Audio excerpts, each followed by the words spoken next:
નમસ્કાર ગુજરાત, સ્વાગત છે આપ સૌનું આજના તાજા હવામાન સમાચારની અંદર। મિત્રો, આજે તારીખ થઈ છે 20 ઓગસ્ટ 2026 અને આજના હવામાન સમાચારની શરૂઆત આપણે કોઈ એક શહેરથી નહીં પરંતુ સીધી જ ગુજરાત ઉપર બનેલી અને ગુજરાતના વરસાદને અસર કરી રહેલી હવામાનની સિસ્ટમથી કરીશું। કારણ કે આજે જે વાત સૌથી પહેલા સમજવી જરૂરી છે એ છે કે ગુજરાતમાં વરસાદનો માહોલ સંપૂર્ણપણે સમાપ્ત થયો નથી। હવામાનમાં ફરીથી ગતિવિધિ જોવા મળી રહી છે અને આગામી દિવસોમાં ક્યાં વરસાદનું જોર વધે છે અને ક્યાં માત્ર ઝાપટા રહે છે તેના ઉપર સૌની નજર છે। તો મિત્રો, છેલ્લા કેટલાક દિવસોમાં ગુજરાતના અલગ અલગ વિસ્તારોમાં વરસાદનું પ્રમાણ અલગ રહ્યું છે। ક્યાંક મેઘરાજાએ ધોધમાર વરસાદ વરસાવ્યો, ક્યાંક મધ્યમ વરસાદ પડ્યો અને કેટલાક વિસ્તારો એવા પણ રહ્યા જ્યાં વાદળો આવ્યા પરંતુ અપેક્ષા પ્રમાણે વરસાદ થયો નથી। હવે આજે પરિસ્થિતિમાં ફરી એક મહત્વનો ફેરફાર જોવા મળી રહ્યો છે અને અહીં જ આજના સમાચારનો સૌથી મોટો સવાલ ઊભો થાય છે કે શું ગુજરાતમાં ફરી વરસાદી રાઉન્ડ મજબૂત થવાનો છે કે પછી થોડા દિવસ વરસાદી ઝાપટા બાદ ફરીથી વરાપનો માહોલ જોવા મળવાનો છે? તો મિત્રો, આજના વિડીયોમાં આપણે આ સવાલનો જવાબ માત્ર એક શહેર પૂરતો નહીં પરંતુ સમગ્ર ગુજરાત માટે શોધીશું। તો સૌથી પહેલા વાત કરીશું હાલની વરસાદી સિસ્ટમની, ત્યારબાદ જાણીશું આજે ઉત્તર ગુજરાત, મધ્ય ગુજરાત, દક્ષિણ ગુજરાત અને સૌરાષ્ટ્ર સાથે સાથે કચ્છમાં વરસાદની સ્થિતિ કેવી રહી શકે છે। ત્યારબાદ વાત કરીશું મઘા નક્ષત્રની, કારણ કે નક્ષત્ર બદલાય છે તેની સાથે વરસાદ અંગે ગુજરાતના ખેડૂતો અને ગ્રામ્ય વિસ્તારોમાં ચર્ચા વધતી હોય છે। અને મિત્રો, અંબાલાલ પટેલના અનુમાન અંગે પણ જે વાતો ચાલી રહી છે તેને સમજાવીશ, પરંતુ એક વાત ખાસ કે સત્તાવાર હવામાન વિભાગની આગાહી અને પરંપરાગત અનુમાનને આપણે અલગ રાખીશું। અને સૌથી છેલ્લે આવશે અમદાવાદ, કારણ કે આજે આપણે અમદાવાદને શરૂઆતમાં નહીં પરંતુ સમગ્ર ગુજરાતની વાત કર્યા પછી અંતમાં લઈશું। તો મિત્રો, એટલે શરૂઆતથી અંત સુધી જોડાયેલા રહેજો, કારણ કે આજે માત્ર આજે વરસાદ પડશે કે નહીં એટલું જ નહીં પરંતુ આગળની વરસાદી ગતિવિધિ કઈ દિશામાં જઈ શકે છે તે પણ સમજવાનું છે। હવે આવો સીધા સિસ્ટમ ઉપર આવીએ તો મિત્રો, હાલ ભારતના પશ્ચિમ ભાગમાં ચોમાસાની ગતિવિધિ સક્રિય છે અને ગુજરાત સહિત કેટલાક રાજ્યોમાં વરસાદ અને ગાજવીજની શક્યતા દર્શાવવામાં આવી છે। આજે ગુજરાતમાં પણ કેટલાક વિસ્તારોમાં વરસાદી પ્રવૃત્તિ રહી શકે છે, પરંતુ મિત્રો અહીં એક વાત સમજવી ખૂબ જરૂરી છે કે એક સિસ્ટમ સક્રિય છે એટલે આખા ગુજરાતમાં એકસરખો વરસાદ પડે એવું જરૂરી નથી। વરસાદનું વિતરણ પવન, ભેજ, વાદળોની રચના અને સિસ્ટમની ચોક્કસ સ્થિતિ પ્રમાણે બદલાય છે। એટલે આજે એક જિલ્લામાં વરસાદ અને બીજા જિલ્લામાં માત્ર વાદળછાયું વાતાવરણ જોવા મળી શકે છે અને આ જ કારણ છે કે આપણે આજે સમગ્ર ગુજરાતને અલગ અલગ ભાગમાં સમજવાના છીએ।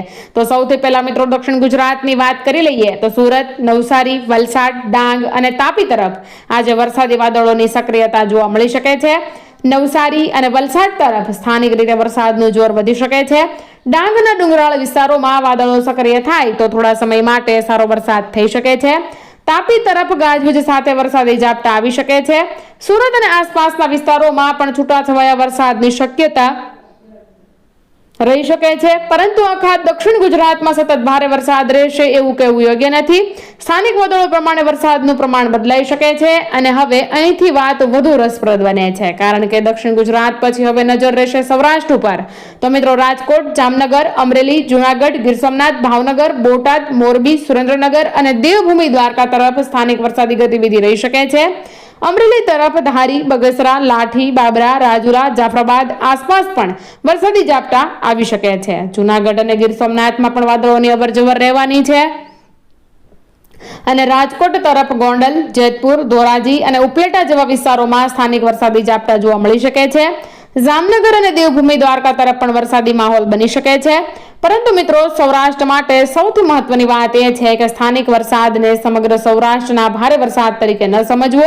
એક વિસ્તારમાં સારો વરસાદ અને બીજા વિસ્તારમાં વરાપ આવી જાય તો આવી સ્થિતિ બની શકે છે। અને હવે વાત કરીએ કચ્છની, તો મિત્રો કચ્છમાં ભુજ, ગાંધીધામ, અંજાર, માંડવી, મુદ્રા અને નખત્રાણા તરફ વરસાદોની અવરજવર રહી શકે છે। કચ્છમાં વરસાદ હંમેશા એક સરખો નથી પડતો, અહીં સ્થાનિક વાદળોની રચના ખૂબ મહત્વની બને છે। એટલે કચ્છના લોકો માટે આજે પણ નજર આકાશ ઉપર રહેવાની છે। હવે આવીએ છીએ ઉત્તર ગુજરાત તરફ। બનાસકાંઠા, પાટણ, મહેસાણા, સાબરકાંઠા અને અરવલ્લી તરફ સ્થાનિક વરસાદી ઝાપટાની શક્યતા રહી શકે છે। દાંતા અને અંબાજી તરફ ડુંગરાળ વિસ્તારમાં વાદળો સક્રિય થાય તો વરસાદ વધી શકે છે। હિંમતનગર, ઈડર અને ખેડબ્રહ્મા તરફ પણ વરસાદી માહોલ રહી શકે છે। મહેસાણા, વિસનગર, ઊંઝા અને પાટણ તરફ છૂટાછવાયા વરસાદની શક્યતા રહી શકે છે. અને હવે મધ્ય ગુજરાત તરફ આવીએ તો મિત્રો પંચમહાલ, દાહોદ, મહીસાગર, છોટાઉદેપુર, નર્મદા તરફ વરસાદી વાદળોની રચના થઈ શકે છે. ગાજવીજ સાથે ઝાપટા આવી શકે છે. વડોદરા અને આસપાસના વિસ્તારોમાં પણ વાદળછાયા વાતાવરણની સાથે વરસાદી પ્રવૃત્તિ થઈ શકે છે. હવે મિત્રો લગભગ આખા ગુજરાતની વાત થઈ ગઈ છે, પરંતુ હજુ બે મહત્વની વાત બાકી છે. મઘા નક્ષત્ર અને આગળનો વરસાદી રાઉન્ડ. ગુજરાતમાં નક્ષત્ર પ્રમાણે વરસાદની આગાહી કરવાની પરંપરા જૂની છે. ખેડૂતો અને વડીલો પોતાના અનુભવ પરથી અલગ અલગ નક્ષત્રને વરસાદ સાથે જોડે છે. મઘા નક્ષત્રને લઈને પણ અનેક લોક માન્યતાઓ છે, પરંતુ વૈજ્ઞાનિક રીતે વરસાદ નક્ષત્રથી નક્કી નથી થતો. વરસાદ માટે લો પ્રેશર, પવન, ભેજ અને ચોમાસાની ટ્રફ અને અન્ય હવામાની પરિબળો જવાબદાર હોય છે. એટલે મઘા નક્ષત્ર આવ્યું એટલે ભારે વરસાદ આવશે જ એવું પાક્કું કહેવું યોગ્ય નથી. પરંતુ મઘા નક્ષત્રના સમયગાળામાં જો હવામાનની સિસ્ટમ ગુજરાત તરફ અનુકૂળ બને તો વરસાદી પ્રવૃત્તિ વધી શકે છે. હવે વાત આવે છે આંબાલાલ પટેલના અનુમાનની. તો મિત્રો આંબાલાલ પટેલના વરસાદ અંગેના અનુમાનને લઈને ગુજરાતમાં હંમેશા ચર્ચા રહે છે. તેમના અનુમાનને લોકો ખાસ કરીને ગ્રામ્ય વિસ્તારમાં રસપૂર્વક સાંભળે છે. પરંતુ અહીં આપણે એક વાત સ્પષ્ટ રાખવી પડશે કે આંબાલાલ પટેલનું અનુમાન અને હવામાન વિભાગની સત્તાવાર આગાહી બંને અલગ બાબતો છે. એટલે કોઈ ચોક્કસ તારીખે ચોક્કસ જિલ્લામાં ભારે વરસાદ પડશે જ એવી વાત સત્તાવાર ચેતવણી માનવી નહીં. આગળની સિસ્ટમો અને નવા હવામાન ડેટા પ્રમાણે આગાહી બદલાઈ શકે છે. અને પરેશભાઈ અંગે પણ સોશિયલ મીડિયામાં અલગ અલગ વરસાદી આગાહીઓ ફરતી હોય છે, પરંતુ મૂળ અને ચકાસેલી માહિતી વગર ચોક્કસ ગામ કે તારીખની આગાહીને પાકી હવામાન આગાહી તરીકે રજૂ કરવી યોગ્ય નથી. મિત્રો હવે ખેડૂતો માટે ખાસ વાત આવે છે કે જ્યાં ભારે વરસાદ થઈ ગયો હોય ત્યાં ખેતરમાં પાણીનો નિકાલ રહે તેનું ધ્યાન રાખવું. ગાજવીજ દરમિયાન ખુલ્લા ખેતરમાં ઊભા ન રહેવું. મોટા વૃક્ષ નીચે આશરો ન લેવો. વીજળીના થાંભલા અને ખુલ્લા પાણીથી દૂર રહેવું. અને પાણી ભરાયેલા રસ્તા કે કોઝવે ઉપરથી જોખમ લઈને પસાર ન થવું. હવે મિત્રો આખા ગુજરાતની વાત કર્યા પછી હવે સૌથી છેલ્લે અમદાવાદની વાત આવે છે. અમદાવાદમાં આજે વાદળછાયા વાતાવરણ અને સ્થાનિક વરસાદી ઝાપટાની શક્યતા રહી શકે છે, પરંતુ અમદાવાદના દરેક વિસ્તારમાં એકસરખો વરસાદ પડે એવું જરૂરી નથી. ક્યાંક વાદળો રહેશે, ક્યાંક હળવો વરસાદ પડશે અને ક્યાંક વરસાદ વગરનું વાદળછાયું વાતાવરણ પણ રહી શકે છે. એટલે અમદાવાદ માટે આજની સ્થિતિને એક વાક્યમાં કહીએ તો વાદળો ઉપર નજર રાખવી, પરંતુ દરેક વાદળને ભારે વરસાદનો સંકેત માનવો નહીં. તો મિત્રો આજે 20 ઓગસ્ટના સમગ્ર ગુજરાતના હવામાન સમાચારનો સાર એટલો જ છે કે ગુજરાતમાં ચોમાસાની ગતિવિધિ ચાલુ છે, પરંતુ વરસાદનું વિતરણ વિસ્તાર પ્રમાણે બદલાઈ શકે છે.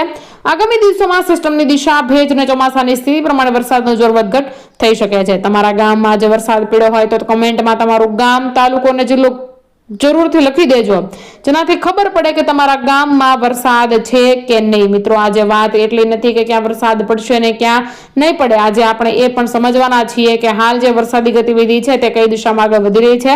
આગામી દિવસોમાં વરસાદનું જોર વધવાની શક્યતા કેટલી છે અને ગુજરાતના કયા વિસ્તારમાં હજુ પણ સારા વરસાદની રાહ જોવાઈ રહી છે. છેલ્લા દિવસોમાં તમે જોયું હશે કે ગુજરાતના એક વિસ્તારમાં ધોધમાર વરસાદ પડ્યો તો બીજા વિસ્તારમાં માત્ર ઝાપટું આવ્યું અને કેટલાક વિસ્તારમાં આખો દિવસ વાદળો રહ્યા છતાં વરસાદ જોવા મળ્યો નહીં. તો આવું કેમ થાય છે? કારણ કે ચોમાસામાં વરસાદ આખા રાજ્યમાં એકસરખો પડતો નથી. સિસ્ટમનું સ્થાન, પવનની દિશા, વાતાવરણમાં ભેજ અને સ્થાનિક વાદળોની રચના આ બધું મળીને નક્કી કરે છે કે વરસાદ ક્યાં અને કેટલો પડવાનો છે. અને મિત્રો આજના સમાચારની સૌથી મહત્વની વાત એ પણ છે કે હાલ ગુજરાતમાં વરસાદી ગતિવિધિ સંપૂર્ણપણે સમાપ્ત થઈ નથી, પરંતુ બીજી તરફ હાલમાં સમગ્ર ગુજરાત માટે સાથે ભારે વરસાદની મોટી ચેતવણી પણ નથી. એટલે આજની સ્થિતિને સરળ ભાષામાં સમજીએ તો વરસાદ છે, પરંતુ વરસાદનું વિતરણ સ્થાનિક છે. હવે તમે વિચારતા હશો કે આ સ્થાનિક વરસાદનો અર્થ શું છે? તો મિત્રો એનો અર્થ એ છે કે એક તાલુકામાં સારો વરસાદ પડી શકે છે અને એ જ સમયે તેની નજીકના બીજા તાલુકામાં માત્ર વાદળછાયું વાતાવરણ રહી શકે છે. એટલે આજે આપણે કોઈ એક શહેરની આગાહીની વાત નથી કરી, પરંતુ કચ્છથી દક્ષિણ ગુજરાત સુધી, સૌરાષ્ટ્રથી ઉત્તર ગુજરાત સુધી અને મધ્ય ગુજરાત સુધી સમગ્ર ગુજરાતની વાત કરી છે.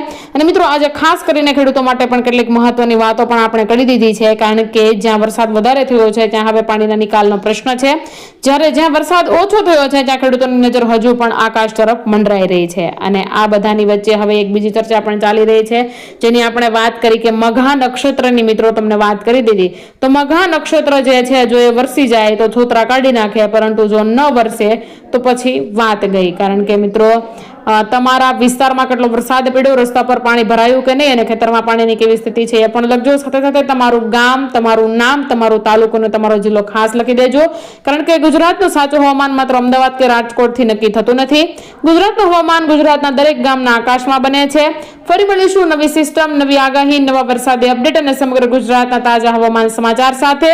ત્યાં સુધી સાવચેત રહેજો, ગાજવીજ દરમિયાન સુરક્ષિત રહેજો અને હવામાન વિભાગની સત્તાવાર માહિતીઓ પર નજર રાખતા રહેજો. નમસ્કાર ગુજરાત, જય માતાજી, જય દ્વારકાધીશ, જય જય ગરવી ગુજરાત.